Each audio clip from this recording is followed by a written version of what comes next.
नमस्कार दोस्तों, मैंने प्रीवियस वीडियो में बिहार की भौतिक संरचना के बारे में बताया है, जिसमें मैंने बिहार के मैदानी क्षेत्र के बारे में बताया है।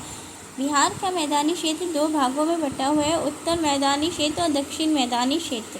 बिहार में उत्तरी बिहार का निर्माण गंगा और उसकी सहायक नदी ने किया है। गंगा और उसकी सहायक नदी जैसे कोसी, बागमती, गंडक और घाघरा के अवसादों के निष्पेषण से उत्तरी बिहार का निर्माण हुआ है। दक्षिण बिहार का मैदान पर्वतों से टच कर रहा है, जैसे खड़गपुर की पहाड़ी, दक्षिण का पठारी क्षेत्र, कैमूर की पठारी और दक्षिण का मैदानी क्षेत्र। दक्षिण बिहार का मैदानी क्षेत्र छोटी छोटी पहाड़ी है, यहाँ छोटे छोटे नागपुर के भाग हैं। उत्तर बिहार के मैदानी क्षेत्र का विस्तार में कौन कौन से जिले हैं? भागलपुर, सहरसा, पूर्णिया, सारण, गोपालगंज, मधुबनी, सिवान, पूर्वी चंपारण, पश्चिमी चंपारण, दरभंगा, मुजफ्फरपुर। दक्षिण बिहार के मैदानी क्षेत्र की क्या विशेषताएं? दक्षिण बिहार के मैदानी क्षेत्र में प्राकृतिक तटबंधों का निर्माण होता है, जैसे पुनपुन, किऊल, फल्गु प्रमुख नदी में ताल पाए जाते हैं। इस वीडियो में बताया था जहाँ पर प्राकृतिक तटबंध का मतलब नदी अपने किनारे पर जो मिट्टी जमा करती है वो किनारे ऊपर उठने लगते हैं। इसको कहते हैं कि नदी ने अपने किनारों को बांध दिया है, इसलिए इसको प्राकृतिक तटबंध कहा जाता है। जहाँ पर प्राकृतिक तटबंध की भूमि है वहाँ निम्न भूमि कहते हैं। यहाँ पर जल का जमाव होगा उसे टाल कहा जाता है। टाल का मतलब होता है ऐसा क्षेत्र जहाँ पर पानी लगता है। उत्तरी बिहार के मैदान को कई छोटे छोटे भाग में बांटते हैं। पहला है भाबर क्षेत्र। उत्तर बिहार में भाबर क्षेत्र ये हिमालय पहाड़ियों के दक्षिण में स्थित है। एक तुंग पट्टी है। यह शिवालिक पर्वत के तलहटे में सिंधु और तीस्ता नदियों के बीच में पाई जाती है।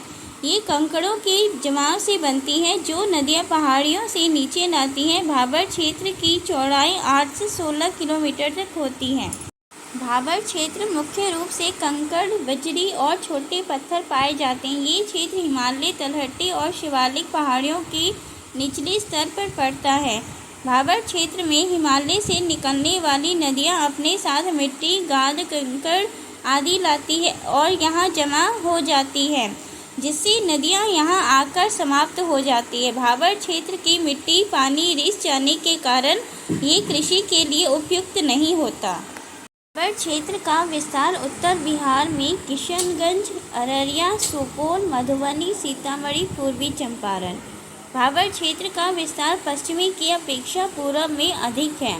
भाबर क्षेत्र के दक्षिण में तराई क्षेत्र स्थित है, जो कि एक दलदली और उपजाऊ क्षेत्र है। दूसरा है बांगर भूमि।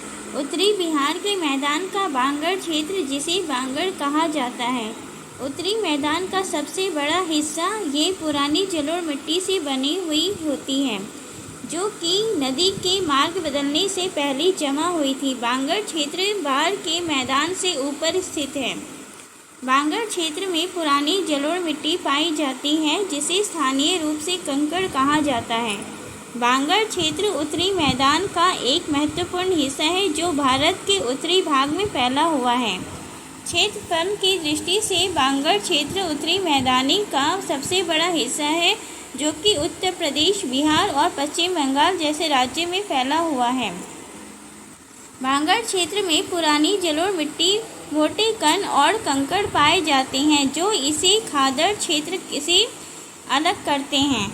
बांगर क्षेत्र पुरानी जलोढ़ मिट्टी होने के कारण यहाँ पर सिंचाई अत्यधिक होगी। अत्यधिक सिंचाई होने के कारण यहाँ पर कैल्शियम कार्बोनेट की मात्रा अधिक होगी।